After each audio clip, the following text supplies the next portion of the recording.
इसके बारे में एक्सप्लेन कीजिएगा। तो हमारा चैप्टर 16 जो है करंट इलेक्ट्रिसिटी के बारे में है। तो सबसे पहले देखो हमारे पास क्या है, current. What is mean by the current, हम इसको पहले डिफाइन कर लेते हैं, उसके बाद हम आगे चलते हैं। तो हमारे पास इलेक्ट्रिक करंट या करंट को कैसे डिफाइन किया जाता है, मैं इसको इस तरह से लिख सकता हूँ कि rate of flow of charges, rate of flow of the charges is called current. Suppose कर लें कि मेरे पास ये कंडक्टिंग वायर है और इस कंडक्टिंग वायर में आपको पता है कि मेटल जो होता है उसके अंदर इलेक्ट्रॉन्स फ्रीली अवेलेबल होते हैं। अब फ्री इलेक्ट्रॉन्स अवेलेबल हैं, ये पहले आपके पास रेंडमली मूव कर रहे होते हैं, लेकिन जब मैं इसको किसी भी एक्सटर्नल सोर्स के साथ कनेक्ट कर दूंगा, सपोज कर लें कि मैंने इसको कनेक्ट किया सम एक्सटर्नल सोर्स के साथ और इसकी जो बैटरी है उसको मैं कनेक्ट कर देता हूँ यहाँ पे।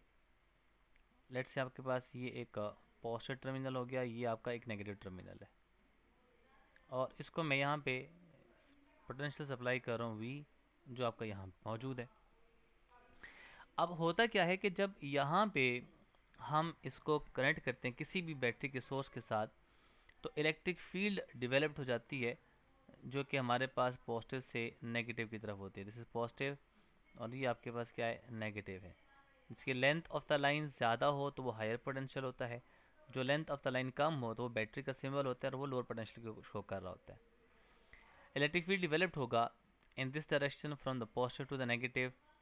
सो आपके पास जो इलेक्ट्रॉन्स हैं वो मूव करते हैं against the electric field and positive charge move करता है in the direction of the electric field. पहले उस पर हम बाद में डिटेल में आएंगे। तो इन्हीं चार्जेस को मूव करवाना एक जगह से दूसरी जगह, वो हमारा क्या कहलाया जाता है, वो इलेक्ट्रिक करंट कहलाया जाता है। हम अगर शॉर्ट क्वेश्चन के लिहाज से देखेंगे तो फिर आपको यहाँ पे एक हेडिंग दे दीजिएगा कि सिंबल, सिंबल इसका होता है कैपिटल I, उसके बाद फार्मूला है। तो फार्मूला हमारे पास होता है current is equals to Q divided by T, where Q is the, ये Q क्या रिप्रेजेंट करता है, ये रिप्रेजेंट करता है चार्ज को और T रिप्रेजेंट करता है टाइम को।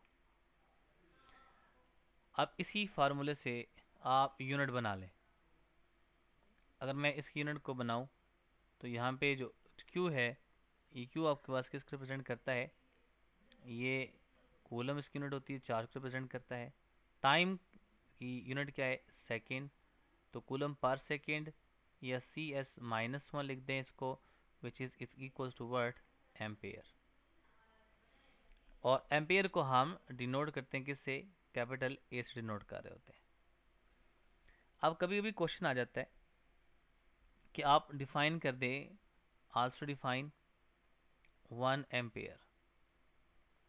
तो 1 एम्पेयर को हम कैसे डिफाइन करते हैं, देखें हमारे पास जो फार्मूला है वो है I is equals to Q divided by T। अब अगर मैं कहूँ कि करंट की यूनिट है वो एम्पेयर है और चार्ज की यूनिट कूलम है और टाइम की सेकंड है और मैंने लेफ्ट साइड पे 1 लेके आना है, तो अगर एक कूलम का चार्ज हो जो कि एक सेकंड के अंदर फ्लो कर रहा हो, तो फिर मैं कहूँगा कि जो करंट है वो 1 एम्पेयर का फ्लो किया जा रहा है इसके अंदर। सो मैं इसको डिफाइन कर लेता हूँ कुछ इस तरह से कि the current is said to be 1 ampere if 1 coulomb of the charge flow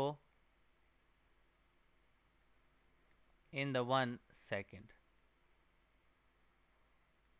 इसको आप बोलेंगे कि आपके पास क्या कहला जाता है, this is called the 1 ampere की डेफिनेशन बन जाएगी। यहाँ से मैं एक छोटा सा कॉन्सेप्ट आपको बताता चलूँ कि अगर वो पूछता है आपसे कि बताएं जो करंट है वो स्केलर क्वांटिटी है या फिर वेक्टर क्वांटिटी है, इसके बारे में जब पूछा जाएगा तो याद रखें मैं इसको एक्सप्लेन करता हूँ फर्दर। अगले कॉन्सेप्ट से मैं इसको रिलेट करूँगा कि किस तरह से आपने उसको स्केलर कहना है या फिर वेक्टर कहना है, और कैसे आप डिविएट होंगे जब आपसे ये बात पूछी जाएगी। बहरहाल अमाउंट ऑफ द करंट के लिहाज से आपने याद रखना कि ज़रूरी नहीं है कि करंट की जो यूनिट है वो एम्पियर ही हो जाए। याद रखें छोटे यूनिट्स भी हम इस्तेमाल कर सकते हैं और लार्जर यूनिट्स भी हम इस्तेमाल कर सकते हैं। जैसे कि हमारे पास 1 मिली एम्पियर को अगर मैं लिखूँ तो 1 मिली एम्पियर किसके बराबर होगा, this is equals to 1/1000 ampere के बराबर हो जाएगा। इस तरह से 1 माइक्रो एम्पियर स्मॉलर यूनिट होती है, बराबर 10⁻⁻6 इंटू एम्पियर का आ जाएगा। नेचर को मैं इस बात के यहाँ पे क्लियरिफिकेशन कर दूंगा कि स्केलर या फिर वेक्टर है, ये सवाल भी मैं आपसे पूछ लूँगा यहाँ पे। अब मेरे पास ये कंडक्टिंग वायर है, लेट्स सी जिस तरह से हमारे पास थी ये कंडक्टिंग वायर, और इस कनेक्टिंग वायर को आपने कनेक्ट किया हुआ था सम बैटरी सोर्स के साथ है पॉजिटिव एंड नेगेटिव टर्मिनल। तो देखिए एक करंट की डायरेक्शन ये है जो कि पॉजिटिव से जा रही है नेगेटिव की तरफ, और सेकंड डायरेक्शन आपके पास क्या है करंट की, वो ये है कि वो नेगेटिव से किधर जा रहा है, वो पॉजिटिव की तरफ जा रहा है। तो इसी इलाज से आपके दो करंट्स डिफाइन हो जाते हैं। एक सबसे पहले आप लिख लीजिएगा कन्वेंशनल करंट, और यहाँ पे आप लिख दें इलेक्ट्रॉनिक करंट को, ठीक है, इलेक्ट्रॉनिक करंट, और साथ में आपके पास क्या है कन्वेंशनल करंट। देखिए अगर करंट हो जो कि पॉजिटिव चार्ज से फ्लो करता है तो वो आपके पास कन्वेंशनल करंट होगा। A current flowing due to positive charges is called conventional current. अभी पॉजिटिव चार्ज से हमने कहा कि कन्वेंशनल करंट होता है, तो पॉजिटिव चार्ज कहाँ से होंगे, पॉजिटिव टर्मिनल से होंगे। मैं बात इस तरह से लिख सकता हूँ, its direction is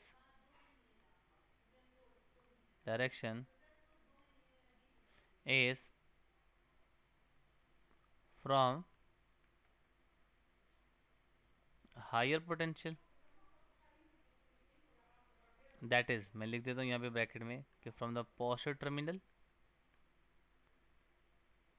to the lower potential. और लोअर पोटेंशियल पे आपके पास क्या होता है, नेगेटिव टर्मिनल होता है। ये आपका सारा क्या होता है, this is the electronic conventional current हो जाएगा। ठीक, फिर यहाँ पे मैं कह सकता हूँ इलेक्ट्रॉनिक करंट को जो नेगेटिव से जा रहा है, तो मैं लिखूंगा a current which is flowing due to flow of negative charges, यानी आप कह सकते हैं कि इलेक्ट्रॉन्स, इलेक्ट्रॉन की वजह से जो मूव करता है तो उसको हम कहते हैं ये क्या है, this is called the electronic current. Second point आप यहाँ पे लिख सकते हैं, कुछ इस तरह से लिखेंगे, it's direction is from lower potential to from the lower potential to higher potential। वो मेरा हमेशा आपके पास कहाँ से कहाँ तक होता है, from lower potential to higher potential, means कि नेगेटिव टर्मिनल से होगा आपका टुवर्ड द पॉजिटिव टर्मिनल। मैं यहाँ लिख देता हूँ बेटे, थर्ड पॉइंट होगा कि क्या, flows from positive terminal of battery to the negative terminal of the battery.